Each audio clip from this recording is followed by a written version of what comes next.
ஜென்யூனா இருக்காங்களே பார்த்தாங்க, பார்த்துட்டு என்ன பிளாக் பண்ணிட்டாங்க. ப்ராப்பரான ஸ்கேம் தான் சொல்லிட்டு நமக்கும் வந்துருச்சு. நான் சாப்பிட்டு திட்டி விட்டேன். Hi, welcome back to our channel. So இன்றைக்கி என்ன ஒரு வீடியோ பார்க்க போகிறோன்னா, ஆப்வியஸ்லி ஒரு ரிவ்யூ வீடியோ தான். நான் ஸ்ரீஷா சில்க் சாரீஸ்னு சொல்லி இன்ஸ்டாகிராமில் ஒரு பேஜ் இருக்குது, கண்டிப்பாக நிறைய பேர் பார்த்துருப்பீங்க. ஒரு காஞ்சிபுரம் சில்க் சாரீஸை வந்து 500-600 ரேஞ்சில் வந்து சேல் பண்ணிகிட்டு இருக்காங்க. ரீசெண்டாக என் ஹஸ்பண்ட் வந்து சென்ட் பண்ணி சாரீலாம் நல்லாயிருக்கு பாரு, பிடிச்சிருந்தா வாங்கிக்கோ அப்படின்னு சொன்னாங்க. நானும் பார்த்தேன். 1 lakh ஃபாலோவர்ஸ் இருந்தாங்க. அப்புறம் வந்து நிறைய கஸ்டமர் ரிவ்யூஸை வந்து ஹைலைட்லலாம் வச்சுருந்தாங்க. சரி, ஓகே, ஜென்யூனாக இருக்காங்களே அப்படின்னு சொல்லி வாங்கலாம் அப்படின்னு சொல்லி அவங்க வாட்ஸ்அப் நம்பருக்கு வந்து நான் மெசேஜ் பண்ணியிருந்தேன். ப்ராடக்ட் டீட்டெயில்ஸை வந்து மெசேஜ் பண்ணேன். ஓகேன்னு சொல்லிட்டு அவங்களும் வந்து 4 to 5 டெலிவரி டேஸ் ஆகும்னு சொல்லிட்டு அட்ரஸ்லாம் வாங்கிட்டு 600 + 100 rupees டெலிவரி சார்ஜ் அப்படின்னு சொல்லி 700 rupees என்கிட்ட வாங்கிட்டாங்க. 4 to 5 டெலிவரி டேஸ் ஆகும்னு சொன்னாங்க. ஸோ அந்த சாரியோட ரிவ்யூ தான் நம்ம இன்னைக்கு பார்க்க போகிறோம். ஸோ அந்த சாரி எங்கன்னா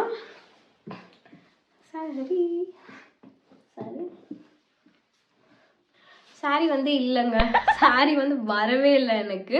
ஸோ சாரி நான் வந்து ஆர்டர் பண்ணிவிட்டு ஒரு 1 week ஆகிடுச்சு. அவங்க 4 to 5 days தான் சொன்னாங்க. 1 week ஆகிடுச்சு. நானும் கசினோட மேரேஜ் இருந்ததுனால நான் மறந்துட்டேன். 1 week கழிச்சு நான் போய் மெசேஜ் பண்ணி இந்த மாதிரி ஆர்டர் பண்ணி 1 week மேலே ஆச்சு, சாரி என்ன ஆச்சுன்னு சொல்லிட்டு நான் அந்த கான்வர்சேஷன்லாம் நான் ஸ்க்ரீன்ஷாட்டில் நான் வைக்கிறேன். ஸோ நான் வந்து கேட்டேன், எங்கே என்னாச்சு, சாரி என்னாச்சுன்னொடனே அவங்க மெசேஜ் பார்த்தாங்க, பார்த்துட்டு என்னை பிளாக் பண்ணிட்டாங்க. எனக்கு சரியான ஷாக்கு. ஃபர்ஸ்ட் நான் நினச்சேன், ஓகே சிங்கிள் டிக்கில் இருக்கு போலன்னொடனே நான் டெலிவரி ஆகலை அப்படின்னு மெசேஜ் வந்து சென்ட் ஆகலன்னு நினச்சிட்டு இருக்கேன். மேபி நெட் ஆஃப்ல இருக்கும் அப்படின்னு நினச்சிட்டு இருந்தேன். அப்புறம் தான் பார்த்தா டிபிலாம் எதுவுமே காட்டவே இல்லை, லாஸ்ட் சீன் காட்டல, எதுவுமே காட்டல. சரி, ஓகே, என்னடா பிளாக் பண்ணிட்டாங்களான்னு சொல்லிட்டு எனக்கு செம்ம ஷாக் ஆகிடுச்சு. இன்ஸ்டாகிராமில் போயிட்டு மெசேஜ் பண்ணேன், ஒரு மெசேஜ்க்குமே ரிப்ளையே இல்லை. அப்புறம் பார்த்தா வேற ஒரு நம்பர் இருந்துச்சு. சரி, இதுனா வேற ஒரு நம்பர் இருக்குன்னு சொல்லிட்டு அந்த நம்பரில் போய் ஹாய்னு மெசேஜ் பண்ணால், அதுவும் நான் அட்டாச் பண்ணுறேங்க. ஹாய்னு மெசேஜ் பண்ணால் சென்ட் மீ ப்ராடக்ட் டீட்டெயில்ஸ்னு அனுப்பிச்சாங்க. இல்லை, நான் ஆல்ரெடி ஆர்டர் பண்ணியிருக்கேன், எனக்கு இன்னும் ப்ராடக்ட் ரிசீவ் ஆகலை, நான் அந்த நம்பருக்கு மெசேஜ் பண்ண வந்து என்னை பிளாக் பண்ணிட்டாங்க, என்னன்னு கொஞ்சம் பார்த்து சொல்லிட்டீங்களான்னு அந்த நம்பர்லையும் என்னை பிளாக் பண்ணிட்டாங்கங்க. சரி, ஓகே, இது ப்ராப்பரான ஸ்கேம் தான் சொல்லிட்டு பார்த்தா அவங்களோட கமெண்ட் செக்ஷன் எல்லாமே ஆஃப்ல இருக்குது. லைக் டேக்ஸில் போய் பார்த்தா எனக்கு முன்னாடி நிறைய பேர் வந்து அவங்கள டேக் பண்ணி இது வந்து ஸ்கேம்னு சொல்லி போட்டிருக்காங்க. அடப்பாவே போச்சா. ஆக்சுவலி ஸ்ரீஷா சில்க் சாரீஸ்னு சொல்லி ஒரு ஜென்யூனான பேஜ் இருக்குங்க. அது மலேசியாவும் சிங்கப்பூரும் பேஸ்டு ஒரு வந்து பொட்டிக் போல். அவங்க வந்து அவங்களோட வீடியோஸில் வந்து நிறைய பேர் வந்து அவங்களோட வீடியோஸ்லேயே அவங்க சொல்லியிருக்காங்க, இந்தியாவில் வந்து எங்களுக்கு வந்து பிரான்ச் எதுவுமே கிடையாது, மலேசியாவில் மட்டும்தான் எங்களோட ஷாப் இருக்குது, இந்தியாவில் நாங்கள் பிரான்ச்சே இல்லை அப்படின்னு. மலேசியாவும் சிங்கப்பூர் ஐம் நாட் ஷோர், அதுவும் நான் இங்கே வைக்கிறேன். அவங்களுடைய ஜென்யூனான பேஜ் நான் இங்கே வைக்கிறேன். ப்ளூ டிக் போட்டு இருக்கும், அது மட்டும்தான் ஒரிஜினல் பேஜ். அது இல்லாமல் எத்தனை ஸ்ரீஷா சில்க் சாரீஸ் இருந்தாலும் அது வந்து ஃபேக் தான், ஸ்கேம் தான். ஸோ தயவு செஞ்சு இப்போ யாரும் பார்த்து விழுந்துடாதீங்க. இந்த பேஜுன்னு இல்லை, ஜென்ரலாக நீங்கள் இன்ஸ்டாகிராமில் பேஜில் ஆர்டர் பண்ணிட்டீங்கன்னா கமெண்ட் செக்ஷன் ப்ளீஸ் செக் பண்ணுங்கள்.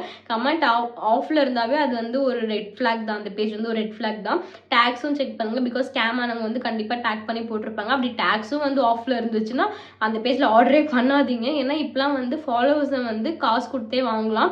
அதே மாதிரி அவங்க பேஜில் அவங்க போடுற ரிவ்யூஸை வந்து இவங்க எடுத்து இவங்க பேஜில் போட்டு வந்து அது அவங்களுக்கு வந்து ரிவ்யூஸ் மாதிரி காமிச்சிக்கிறாங்க. ஸோ இது எல்லாமே ஃபேக், இது எல்லாமே ஒரு ஸ்கேம் தான். நான் இன்ஸ்டாகிராமில் ஒரு வீடியோ பார்த்தோன்னே நிறைய பேர் வீடியோ போட்டேன், நான் இன்ஸ்டாகிராமில் ஒரு வீடியோ போட்டேன். நிறைய பேர் வந்து என்கிட்ட சொன்னாங்க இந்த மாதிரி, ஆமாம் நானும் என்னையும் ஸ்கேம் பண்ணிட்டாங்க, என்னையும் ஏமாற்றிட்டாங்க, நான் இந்த வீடியோ முன்னாடியே பார்த்துருக்கலாம் அப்படின்னு நிறைய பேர் சொன்னாங்க. அதனால சரி யூடியூப்ல ஒரு லாங் வீடியோ போட்டுறான்னு சொல்லிட்டு நான் அந்த வீடியோ எடுக்கிறேன். எனக்கு செம்ம கோவம் வந்துச்சு. நான் என்ன பண்ணேன்னா, இப்போ அவங்க வேற ஒரு நம்பர் மாற்றிட்டாங்க. அந்த நம்பருக்கு வந்து நான் மெசேஜ் பண்ணேன், இந்த மாதிரி எனக்கு சாரி வேணும் அப்படின்னு சொல்லி நான் மெசேஜ் பண்ணேன். அவங்க உடனே ரிப்ளை பண்ணாங்க, அதையும் நான் இங்கே போடுறேன். எல்லாமே வந்து இருக்கு, அவைலபிள், இதான் டீட்டெயில்ஸ், சென்ட் மணின்னு அனுப்பிச்சாங்க. காசு வந்து எனக்கு நாளைக்கே ப்ராடக்ட் வேணும், நீங்கள் வந்து நாளைக்கே அனுப்பிச்சிடுவீங்கன்னு கேட்டால் நாளைக்கே அனுப்பிச்சிடுறேன் அப்படின்னு சொன்னாங்க. இல்லை நானே வந்து வாங்கிக்கிறேன், உங்கள் அட்ரஸ் சொல்லுங்க அப்படின்னோடனே குஜராத் அப்படின்னாங்க. நான் குஜராத்தில் தான் இருக்கேன், அட்ரஸ் எங்கே, நான் ஜாம்நகரில் இருக்கேன், உங்கள் அட்ரஸ் எங்கே அப்படின்னோடனே ஏதோ அனுப்பிச்சிருந்தாங்க. நான் அந்த ஸ்க்ரீன்ஷாட்டும் இங்கே அட்டாச் பண்ணுறேன் பாருங்கள். எனக்கு சமக்கும் வந்துருச்சு. நான் செம்மையாக பிடிச்சி திட்டி விட்டேன், டீசெண்டாக திட்டி விட்டுட்டேன். நான் இப்படி வந்து அடுத்தவங்களுடைய காசை ஏமாத்துறீங்களே, கண்டிப்பாக இதுக்கெலாம் வந்து நீ சஃபர் பண்ணுவீங்க சொல்லிட்டேன். உடனே அந்த நம்மளே பிளாக் பண்ணிட்டாங்க, அது தெரிஞ்ச விஷயம்தான். ஸோ வந்து தயவு செஞ்சு ப்ளீஸ் அவேராக இருங்க. ஒரு இன்ஸ்டாகிராமில் வந்து ஆர்டர் பண்ணுறப்போ ஃபாலோவர்ஸ் பார்த்துட்டு போயிட்டு விழுந்துடாதீங்க. கமெண்ட்ஸ் செக் பண்ணுங்கள், டேக்ஸ் செக் பண்ணுங்கள். ஸோ கேர்ஃபுல்லாக ஆர்டர் பண்ணுங்கள். இந்த மாதிரி இன்னும் நிறையா வீடியோஸ் பார்க்க please like, share and subscribe to our channel. Thank you.